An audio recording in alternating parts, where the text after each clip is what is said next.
네, 여러분 안녕하세요. 노화장TV입니다. 자, 오늘 포스코 ENC 2023년 신입사원 상반기 공채가 떴습니다. 지원기간이 5월 30일부터 6월 19일까지 현대건설과 비교해서 상당히 긴 시간 동안 채용기간을 제공을 해줬습니다. 땡큐죠. 자, 이번에 우선적으로 보실 게 우대사항입니다. 우대사항이 지원 분야 관련된 자격 소지자, 토목은 토목기사 또는 건축은 건축기사. 항상 이제 토목 같은 경우는 필수 자격증으로 언급이 됐었는데 여기서는 우대사항으로 들어갔습니다. 그 말은 아직 토목기사를 따지 못하신 분들도 지원이 가능하다. 그리고 밑에 보면 안전 관련 자격 소지자, 항상 말씀드리지만 건설안전기사는 일단 따고 봐야 된다 라고 말씀을 드렸죠. 그리고 영어 성적이 영어 말하기 성적 보유자로 언급이 되어 있습니다. 즉 토익은 더 이상 받지 않겠다. 토익 스피킹과 오픽으로만 우리가 우대를 해주겠다, 가점을 매기겠다 라고 언급이 되어 있습니다. 항상 말씀을 드리지만 이 자격증과 영어는 가장 기본적으로 갖춰놔야 되는 어떤 스펙 중에 하나입니다. 어떻게 보면 10대 건설사의 지원 시에는 학점보다도 오히려 더 중요한 어떤 가점 항목으로 작용을 하기 때문에 영어는 최대한 받을 수 있는 맥스 성적까지 지속적으로 시험을 봐주셔야 되고요. 그리고 자격증은 전공 자격증과 그리고 건설안전기사 이 두 개면은 끝난다 라고 생각을 하시면 돼요. 자, 우선은 여러분들이 아셔야 되는 게 포스코 건설이 이름을 바꿨습니다. 포스코 ENC로 이름을 바꿨죠. 왜냐, 2023년에 이제 포스코 건설에서 얘기했던 게 퀀텀 리프, 퀀텀 리프. 이게 무슨 말이죠? 한 번에 꽉 도약하겠다라는 얘기예요. 이제까지 짜지구리하게 7위에서 6위, 6위에서 5위 올라오다가 이제는 한 4, 5위까지 올라왔으니 이번 연도에 확 띵뛰기를 함으로써 한 2, 3위까지는 확 올라가겠다라는 것을 의미를 합니다. 어떻게 보면은 포스코 건설의 어떤 성장의 제2의 원년으로 2023년을 보내겠다라고 하는 강한 의지가 있고요. 그리고 새로 바뀐 사명, 포스코 ENC. 이 ENC가 우리가 아는 ENC가 아니죠. 엔지니어링 앤 컨스트럭션이 아닙니다. 에코 앤드 챌린지예요. 에코 앤드 챌린지. 즉 그 말은 뭐냐? 친환경과 관련된 사업에 조금 더 치중하겠다. 그리고 새로운 챌린지라고 하는 것은 새로운 사업에 조금 더 치중을 하겠다. 또 높은 곳에 어떤 가치를 실현하기 위해서 도전을 하겠다라는 것을 의미합니다. 디벨로퍼를 얘기하는 거죠. GS건설이 보유하고 있는 것처럼 디벨로퍼 1팀, 2팀, 3팀, 4팀 등을 만들어서 기존의 건설업의 어떤 수주산업에서 벗어나 거기에서 조금 더 새로운 사업을 많이 진행하기 위한 노력을 이어가겠다 라는 겁니다. 그전에는 포스코 건설이 사실 포스코라고 하는 그룹사의 어떤 마이닝 사업에 치중되는 어떤 플랜트 사업을 많이 이끌어가고, 더불어서 도시정비 사업, 특히 리모델링 사업에서 더샵이라고 하는 브랜드로 많은 수주 잔고를 올리면서 그동안 돈을 많이 벌었죠. 하지만 이제는 가급적이면은 그린라이프 아니면 2차 전지 이런 것에서 뭔가 수익을 만들어낼 수 있는 구조를 만들어 가겠다라고 얘기를 하는 겁니다. 그래서 친환경을 바탕으로 해서 미래의 신성장 포트폴리오를 강화하겠다라고 하는 게 2023년 포스코 ENC가 가지고 있는 가장 큰 목표가 아닐까라고 생각을 합니다. 그러다 보니 이거 수소도 나오고 2차 전지도 나오고, 그리고 중장기적으로는 원전 분야에도 진출을 하겠다라고 얘기를 합니다. 얼마 전에 대우건설, 특히 이제 원전과 관련된 키워드가 면접 때도 많이 등장을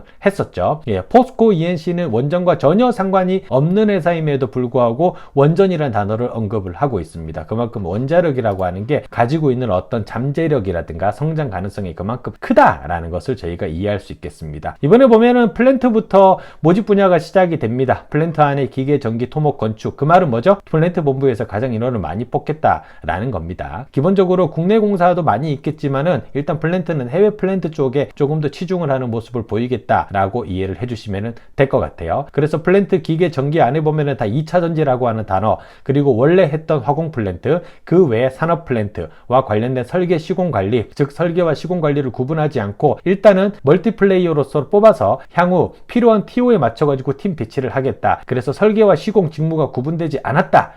그러니까 이번에는 직무로 뽑지 않고 뭐죠? 직군으로 뽑는다 라고 이해를 해주시면 됩니다. 그 외에는 이제 인프라, 기본적으로 포스코 ENC가 그래도 인프라 부분에서 많은 사업을 진행을 했던 10대 건설사 중에 하나입니다. 오히려 DLENC나 이런 회사에 비해서는 인프라 쪽에 좀 강점을 가지고 있는 건설사였죠. 그렇기 때문에 이번에도 인프라에서 많이 뽑고, 이제까지 돈을 많이 벌어왔던 건축은 딱 건축 직군 하나만 뽑습니다. 사실 그동안 리모델링에서 돈을 많이 벌어왔었고, 리모델링을 통해 가지고 빌드 밸류 투게더 라고 뭐 같이 짓는 가치를 실현하겠다라고 하는 어떤 기업 시민과 연결된 슬로건을 내걸면서 많은 수주 잔고를 올렸었는데, 올해는 이제 건축에서 조금 벗어난 어떤 약간 아까 말씀드렸던 챌린지죠. 챌린지에 대한 부분을 조금 더 부각시키기 위해서 이번에는 건축에서는 인원을 그다지 많이 뽑지 않는다라고 생각을 하시면 될 것 같습니다. 그 외에는 이제 안정과 사무직을 뽑게 된다라고 생각을 하시면 될 것 같아요. 자, 이번에 전형 절차를 보면은 서류 접수가 있고, 그 다음에 AI 역량 검사, 그 다음에 면접,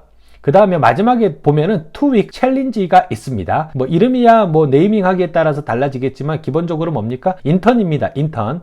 현장 경험을 할지 본사 경험을 할지는 모르겠으나 아마도 일주일을 현장에서 돌고 일주일을 본사에서 업무를 수행한 뒤에 그 다음에 해당 팀장들의 평가를 받아서 최종 인원을 선발하겠다라고 하는 것으로 보여집니다. 결국은 이 2weeks 챌린지의 가장 큰 목적은 조직에 대한 적응성, 이때는 뭐 직무 역량이라고 하는 것을 볼 수 있는 기간은 아니죠. 그렇기 때문에 이 조직에 잘 적응할 수 있는 인력인지 뽑아놓았는데 나갈 사람은 아닌지를 보겠다라고 하는 게 최종 목적이 아닌가라고 생각을 합니다. 그만큼 많은 인원을 떨어뜨리지는 않겠다는 겁니다. 보통 뭐 1.1배수, 1.2배수 정도를 뽑고 거기에서 2weeks 챌린지를 진행해가지고 마지막 최종 인원을 선발하겠다. 그러니까 일단 면접을 통과하면 어느 정도 그래도 99%는 만들어 놓은 게임이다 라고 생각을 하시면 될 것 같아요. 어쨌든 포스코 ENC 아까 앞에서 설명드렸던 뭡니까? 친환경과 관련된 거, 그리고 디벨로핑의 역량을 강화하겠다는 거, 그리고 본원의 경쟁력을 향상시키기 위해서 주거 문화에서도 프리미엄의 어떤 단계의 주거 문화를 선도하겠다라고 하는 것, 이런 것들이 현재 포스코 ENC가 가지고 가는 생존 전략이다 라고 이해를 해주시면 될 것 같습니다. 앞에서 쭉 설명드렸던 키워드 잘 활용하셔가지고 여러분 이번에 포스코 ENC 지원 동기 잘 작성을 해주시고요. 그리고 더불어서 본인의 경험치를 가지고 직무 역량도 잘 풀어내서 자소서를 완성해 주시기 바랍니다. 혹시나 추가적으로 자소서라든가 또는 면접 준비에 도움이 필요하신 분들은 별도 컨설팅을 신청을 하셔가지고 거기에 대한 도움을 노가당 TV를 통해서 받으시는 것도 괜찮습니다. 자, 자소서 작성을 잘 해주시고요. 모두 자소서 잘 통과되시고 면접의 기회를 얻어서 합격의 문을 두드리실 수 있도록 기도하겠습니다.